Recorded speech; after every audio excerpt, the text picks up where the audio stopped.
Connie. Ma'am. Wait. Ma'am. Junior.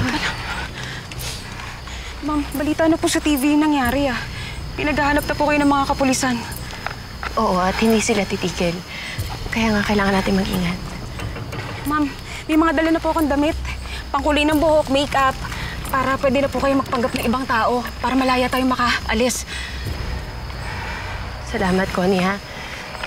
Maasahan talaga kita.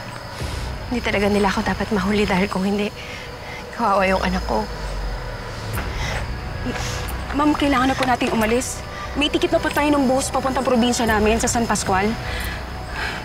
Safe po kayo doon, Miss Junior. Doon po tayo pwede magtago. Hindi po tayo matutuntun doon. Sige, halika na. Umalis na tayo.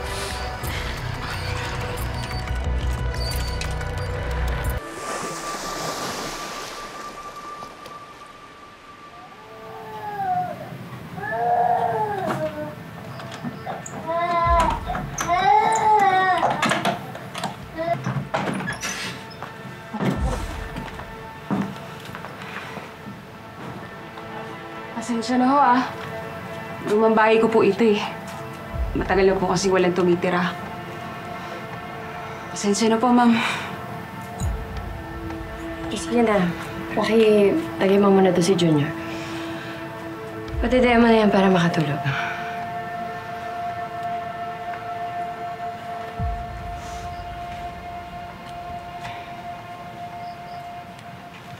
Pasensya na po. Alam ko pong ibang-iba to sa nakasanayan niyo, ma'am.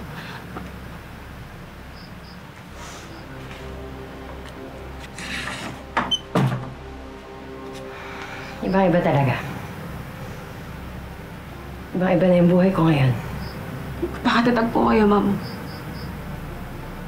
Malalagpasan niyo rin po yan. Paano ko malalampasan, Connie?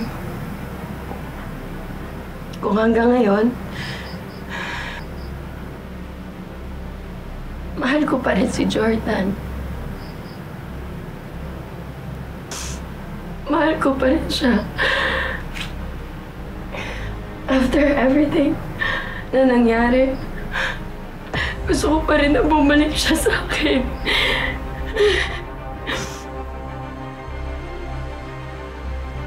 Alam mo, hindi mangyayari lahat ng to kung hindi dahil sa Hana na yun Siya ang sumira sa lahat. Sinira niya ang pamilya ko. Umanda sa akin ang babaeng yan dahil babalikan ko siya. Gagantihan ko ang babaeng yan.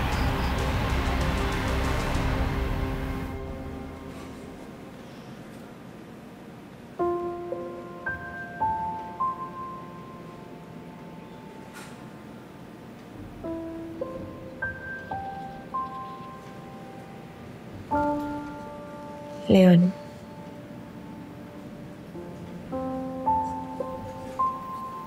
Christy? Ba't nandito ka? Maayos na daw ang lagay mo, sabi ng doktor. Nakaligtas ka na. Sabi sa'yo, kakayanin mo Hindi mo pa panahon para mawala sa buhay namin. Kahit pa sobrang sama ako. Naniloko kita. Tapos ipinagkait ko sa iyo ni Jordan. Yung dapat na buhay na sa inyo. Iniligtas mo ang buhay ni Jordan. Yun. Habang buhay namin natatanungin ng utang ng loob na yun. Kabalikan na ba kayo? Ama siya ni Tori. Hindi siya mawawala sa buhay namin. Parang ikaw. Ama ka ni Jeremy. Hindi ka rin pwedeng mawala sa buhay namin.